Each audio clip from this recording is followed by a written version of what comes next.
Nah, Ustaz Yazid bin Abdul Qadir Jawas rahimahullahu ta'ala. Ana ingat ana mulai belajar langsung kepada beliau itu ketika kuliah di Libya. Beliau punya kajian khusus hari Selasa di Masjid Al-Furqan di Dewan Dakwah. Habis zuhur biasanya. Ana juga ngaji sama beliau di Bogor. Tapi nggak serius. Kenapa? Karena perjalanan dari Jakarta ke Bogor ya. Dari angkot ke kereta, ke angkot lagi. Sampai tempat kajian itu sudah teler. Udah ngantuk ya Allah. Seperti itu. Tapi yang jelas ana mendapatkan banyak ilmu dari beliau. Dan tadi Ustadz Ami juga menyampaikan kita ketika dekat sama Ustadz itu bukan hanya dari materi yang disampaikan. Tapi dari adab dan akhlak beliau. Ini tuh beberapa kali ke rumahnya Ustadz Yazid. Rumah beliau sangat sederhana sekali. Bahkan anak duduk di bawah dengan karpet yang udah usang, bukan yang warna-warni. Ruang tamu beliau penuh dengan kitab dan buku. Anak tanya gimana cerita Ustadz perjalanan Ustadz berdakwah Ustadz. Ya beliau sampaikan, di antara beliau sampaikan, anak ini kontraktor. Bertahun-tahun kontrak rumah. Dari satu rumah ke rumah selanjutnya. Nanti nggak diperpanjang 2 tahun. Ada yang pernah lama sampai 4 tahun kata dia. Kata beliau, yang paling capek itu mindah kitab, kata dia.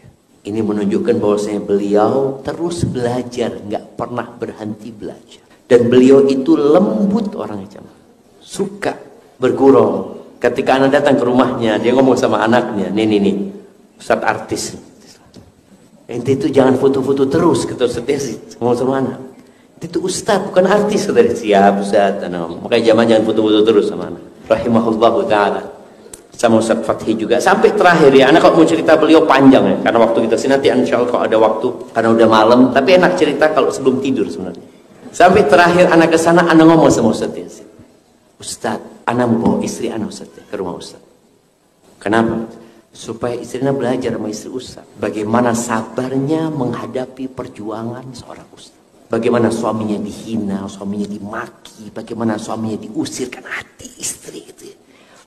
Kata Ustadz, siap, dibawa, sudah nggak apa-apa. Dan alhamdulillah, anak sempat bawa istri anak untuk bertemu sama Ustadz Yazid, sama keluarganya. Akhirnya mak-mak kumpul sama mak-mak sendiri. Yang jelas, perjuangan itu membutuhkan pengorbanan. Dan fitnah umat Islam ini adalah harta. Semua umat itu punya fitnah, dan fitnah umatku adalah harta, kata Nabi SAW. Sejak anak pulang dari rumahnya Ustadz Yazid, anak itu sering dikasih sama jamaah itu tas-tas branded ya. Kasih barang-barang branded. Anak ngomong sama mereka, jangan. Anak jangan dikasih lagi. Anak sampaikan kepada mereka, anak mau jadi diri anak sendiri. Jangan sampai anak ini dibentuk sama orang-orang kaya ini. Janganlah. Anak pernah beli motor. Motor lumayan mahal lah buat anak ya. Harga 60 juta waktu itu beli motor. Setelah anak pakai berapa lama, anak tanya sama diri anak, buat apa anak beli motor ini? Akhirnya anak jual lagi sudah. Anak pakai motor biasa. Artinya dari rumahnya Ustadz Yazid, anak itu jadi lebih zuhud. Setelah melihat beliau seperti itu. Dengan gaya hidupnya yang biasa aja ya. Subhanallah, ada satu kisah indah ya. Ana nggak tahu beliau itu punya WA. Ana dapat WA yang Ana tadi bacakan WA-nya beliau kepada istri Ana, Ustadz Yazid.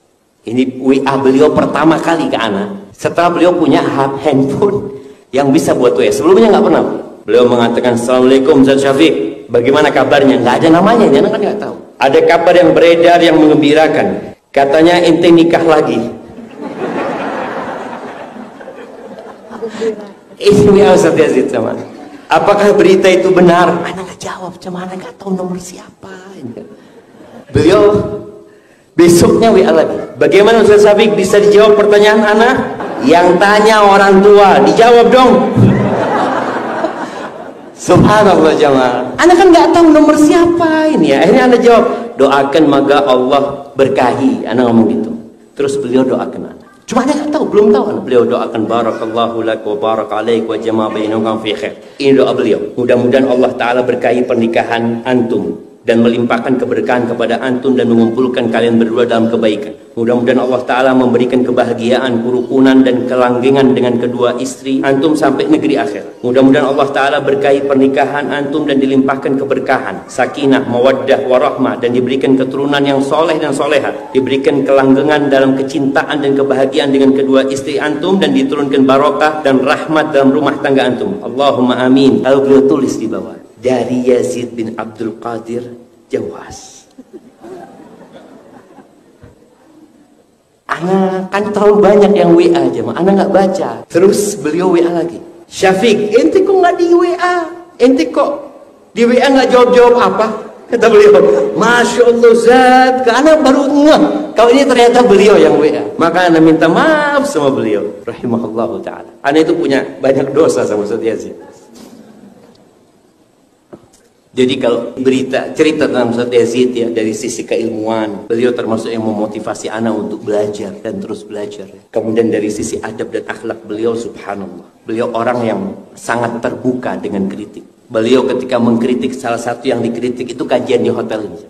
Dan ana berangkat jumpain beliau. Pada waktu awal-awal datang dari Madinah, ada teman-teman ngajakin kajian di hotel. Ana langsung diserang. "Ah, boleh itu ya Allah," kata. Akhirnya ana datang jumpain Ustaz Yazid. Jumpain Ustaz Abdul Hakim, diskusi sama beliau. Masya Allah, beliau sangat terbuka sekali. Ada hal-hal yang memang merupakan hanya pendapat pribadi. Ada hal-hal yang memang berlandaskan dalil, beliau sampaikan. Dan sekali lagi, ya ana mungkin nggak akan menemukan ganti seperti sosok Ustaz Yazid rahimahullahu ta'ala. Itu mungkin sedikit tentang beliau ya. Yang jelas kalau ana di rumah beliau senang sekali. Anak-anak kalau ana bawa ke rumah Ustaz Yazid, senang mereka. Dia katakan, kapan lagi ke rumah Ustaz Yazid? Karena mereka banyak dapat nasihat dari beliau rahimahullahu ta'ala. Dan semoga keluarganya dikasih kesabaran. Dan semoga umat Islam gak berhenti mendoakan beliau. Dan ilmu beliau jangan sampai berhenti di dada antum. Sampaikan kepada yang lainnya. Barakallahu.